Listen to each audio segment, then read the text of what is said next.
Hi friends, welcome to easy learning channel. ఈ రోజు వీడియోలో మనము స్ప్రింగ్ ఫ్రేమ్వర్క్స్ లో స్ప్రింగ్ బూట్ డేటా జేపీఏ అంటే ఏంటో ఈ వీడియోలో పూర్తిగా ఎక్స్ప్లెయిన్ చేస్తాను. వీడియో అనేది అయితే స్కిప్ చేయకుండా చూసి నేర్చుకోండి. అండ్ ప్రీవియస్ వీడియోస్ చూడకపోతే మన ఛానల్లోకి వెళ్ళి వీడియోస్ అనేది అయితే చూసి నేర్చుకోండి. అండ్ కోడింగ్ అనేది అయితే ప్రాక్టీస్ అయితే చేయండి. అండ్ లేట్ చేయకుండా టాపిక్ లోకి అయితే వెళ్ళినట్లయితే మనము స్ప్రింగ్ ఫ్రేమ్వర్క్స్ లో ఈ స్ప్రింగ్ బూట్ డేటా జేపీ అనే కాన్సెప్ట్ ఈ రోజు వీడియోలో పూర్తిగా నేర్చుకుందాం మనము.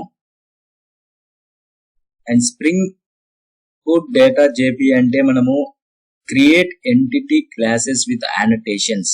మనం ఈ డేటా జేపీ అంటే ఈ యానోటేషన్స్ ని క్రియేట్ క్లాసెస్ అంటే క్లాసెస్ క్రియేట్ చేసినప్పుడు దాన్ని మనం ఎంటిటీస్ అంటాము. వాటికి మనం ఈ డేటాబేస్ కి కనెక్షన్ అంటే ఎస్క్యూఎల్ గానీ, మైఎస్క్యూఎల్ గానీ, పోస్ట్గ్రెస్ ఎస్క్యూఎల్ గానీ ఏదో ఒక డేటాబేస్ కి కనెక్షన్ చేయడానికి ఈ @ఎంటిటీ, @ఐడి ఈ మ్యాపింగ్ కి సంబంధించి 1 to 1 mapping, 1 to many mapping, many to 1 mapping ఇలా ఈ యానోటేషన్స్ అనేది అయితే ఉంటాయి. వీటిని యూజ్ చేసినట్లయితే మనము డేటాబేస్ కి కనెక్ట్ అయితే చేసుకోవచ్చు.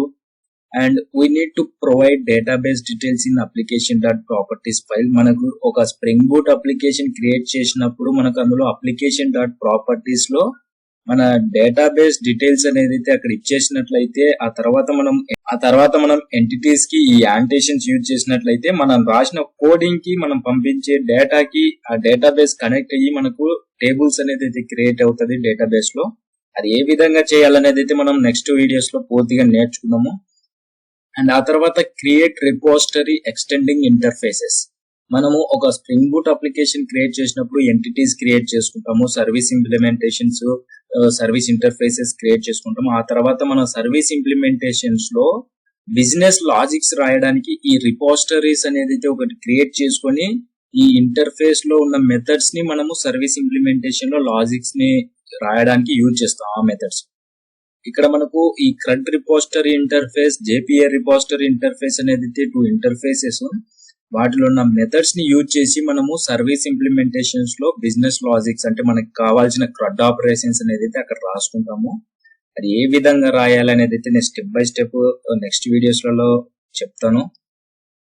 అండ్ నెక్స్ట్ వచ్చేసి మనకు how to create spring boot application project.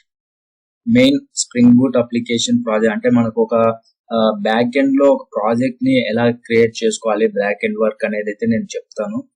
First of all వచ్చేసి మనకు క్రియేట్, ఇక్కడ చూసుకున్నట్లయితే ఫస్ట్ ఆఫ్ ఆల్ మనకు ఫస్ట్ స్టెప్ వచ్చేసి create spring Boot starter project with following dependencies. మనం ఒకవేళ STS యూజ్ చేస్తున్నట్లయితే సింపుల్ గా ఫైల్ లోకి వెళ్ళి స్ప్రింగ్ బూట్ స్టార్టర్ ప్రాజెక్ట్ అనేది అయితే ఉంటుంది. అక్కడికి వెళ్ళి మనం గ్రాడిల్ అయితే గ్రాడిల్ ప్రాజెక్ట్ సెలెక్ట్ చేసుకోవచ్చు, మ్యావెన్ అయితే మ్యావెన్ సెలెక్ట్ చేసుకొని డిపెండెన్సీస్ ని యాడ్ చేసుకుంటాం. ఒకవేళ ఎక్లిప్స్ యూజ్ చేస్తున్న వాళ్ళు నేను చెప్పాను కదా ప్రీవియస్ వీడియోస్ లో STS లో ఏ విధంగా చేసుకోవాలి, ఎక్లిప్స్ లో ఏ విధంగా చేసుకోవాలి అనేది అయితే వీడియోస్ ఉన్నాయి, మన ఛానల్లోకి వెళ్ళి చూసి నేర్చుకోండి. ఎక్లిప్స్ యూజ్ చేస్తున్న వాళ్ళు స్ప్రింగ్ ఇనిషియలైజర్ లోకి వెళ్ళి మన స్ప్రింగ్ బూట్ అప్లికేషన్ ని క్రియేట్ చేసుకొని డౌన్లోడ్ చేసుకొని జిప్ ఫైల్ దాన్ని మనము ఎక్స్ట్రాక్ట్ చేసుకుని ఆ తర్వాత ఎక్లిప్స్ లోకి ఇంపోర్ట్ చేసుకోవాలి. ఇది అండి.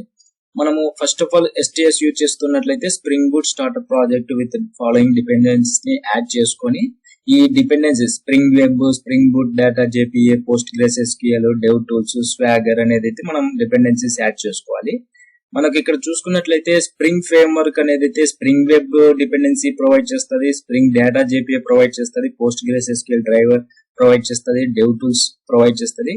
ఇక్కడ స్వాగర్ అనేది మనకు స్ప్రింగ్ ఫ్రేమ్వర్క్ అనేది అయితే ప్రొవైడ్ చేయదు. ఈ డిపెండెన్సీ స్వాగర్ డిపెండెన్సీ అనేది అయితే మనము వేరే విధంగా తీసుకొచ్చుకొని మనం మన గ్రాడిల్ యూజ్ చేస్తే గ్రాడిల్ లో కాపీ పేస్ట్ చేసుకోవాలి, లేదంటే మ్యావెన్ యూజ్ చేస్తే మ్యావెన్ అంటే pom.xml అనే ఫైల్ ఉంటుంది, దాంట్లో మనం ఈ డిపెండెన్సీ ని యాడ్ చేసుకోవాలి. అది ఏ విధంగా చేసుకోవాలనేది నేను పూర్తిగా ఎక్స్ప్లెయిన్ చేస్తాను, మీరు భయపడాల్సిన అవసరం లేదు.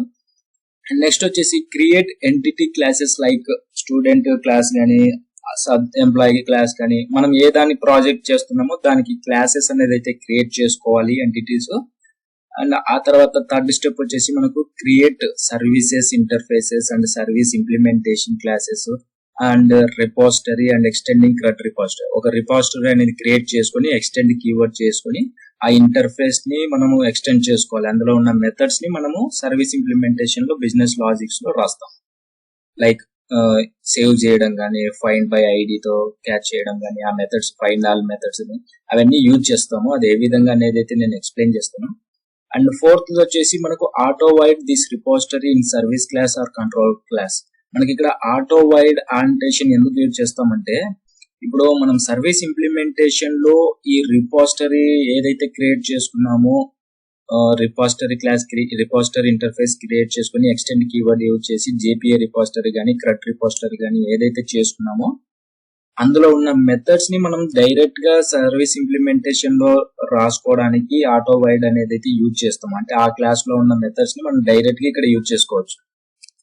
తర్వాత database details we need to give in application dot properties files. మన database like Postgres SQL install చేసుకుంటే పోస్ట్ గ్రేస్ ఎస్క్యూఎల్ సంబంధించి డేటాబేస్ సర్వర్ పోర్ట్ నెంబర్ అవన్నీ మనం అప్లికేషన్ డాట్ ప్రాపర్టీస్ ఫైల్ అయితే ఇవ్వాల్సి ఉంటుంది.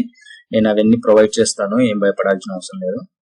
ఇదండి మనకు ఈ రోజు వీడియోలో స్ప్రింగ్ బూట్ డేటా జేపీఏ గురించి అయితే చెప్పాను. మన డేటాబేస్ కి కనెక్ట్ చేసుకోవడానికి యాంటేషన్స్ అనేది అయితే యూజ్ చేస్తాము. ఈ స్ప్రింగ్ బూట్ డేటా జేపీఏలో మనకు మ్యాపింగ్ గురించి అయితే ఉంటాయి. Like 1-to-1 mapping, 1-to-many mapping, many-to-many, many-to-one ఇవన్నీ ఉంటాయి. వాటికి సంబంధించి కోడింగ్ నేర్చుకుందాం. కోడింగ్ నేర్చుకున్న తర్వాత మెయిన్ ఒక బ్యాక్ ఎండ్ ప్రాజెక్ట్ అప్లికేషన్ అనేది అయితే మనం క్రియేట్ చేద్దాము. అది ఏ విధంగా చేయాలనేది అయితే నేను పార్ట్ వైజ్ గా అప్లోడ్ చేస్తూ ఉంటాను. మీరు భయపడాల్సిన అవసరం లేదు. నేను చెప్పిన విధంగా మీరు అప్లికేషన్ ని క్రియేట్ చేసినట్లయితే మీకు ఈజీగా బ్యాక్ ఎండ్ ప్రాజెక్ట్ అనేది అయితే మనకు రెడీ అయిపోతుంది. లాస్ట్ కు ఏ విధంగా చేయాలి అనేది, ఏ విధంగా ఎంటిటీస్ రాసుకోవాలి, ఏ విధంగా సర్వీస్ ఇంటర్ఫేసెస్ రాసుకోవాలి, వాటిని ఎలా ఇంప్లిమెంట్ చేయాలి, ఏ విధంగా కంట్రోలర్ క్లాస్ రాసుకోవాలి, దాన్ని ఎలా రాయాలి, మనము ఎక్సెప్షన్ హ్యాండ్లింగ్ ఎలా యూజ్ చేయాలనేది అయితే మనం టోటల్ గా ఒక ప్రాజెక్ట్ అనేది అయితే మీకు నేర్పిస్తాను. అండ్ వీడియో కనుక నచ్చితే లైక్ చేయండి. అండ్ మీకు ఏదైనా డౌట్స్ ఉంటే కామెంట్ సెక్షన్ లో కామెంట్ చేయండి, లేదా డిస్క్రిప్షన్ లో వాట్సాప్ గ్రూప్ లింక్ ఉంది, టెలిగ్రామ్ గ్రూప్ లింక్ ఉంది, ఇన్స్టాగ్రామ్ లింక్ ఉంది. మీరు డైరెక్ట్ గా జాయిన్ అయ్యి మెసేజ్ అయితే చేయండి, నేను వెంటనే రిప్లై అయితే ఇస్తాను. అండ్ వీడియో కనుక నచ్చితే లైక్ చేసి సబ్స్క్రైబ్ చేసుకొని పక్కన బెల్ సింబల్ అయితే యాక్టివేట్ చేసుకోండి. బెల్ సింబల్ ని యాక్టివేట్ చేసుకున్నట్లయితే నేను చేసిన వీడియోస్ మీ మొబైల్ కి నోటిఫికేషన్ ద్వారా పొందుతారు. ఎప్పుడైతే నేను వీడియోస్ అప్లోడ్ చేశానో యూట్యూబ్ లో, ఆ వీడియోస్ అప్లోడ్ చేసిన వెంటనే మీ మొబైల్ కు నోటిఫికేషన్ వస్తారు. కాబట్టి ఈజీగా మీరు మిస్ అవ్వకుండా వీడియోస్ అనేది అయితే పార్ట్ వైజ్ గా చూడొచ్చు అండ్ నేర్చుకోవచ్చు అనేసి నేను బెల్ యాక్టివేట్ చేసుకోమని చెప్తున్నాను. And thank you friends video చూస్తున్నందుకు.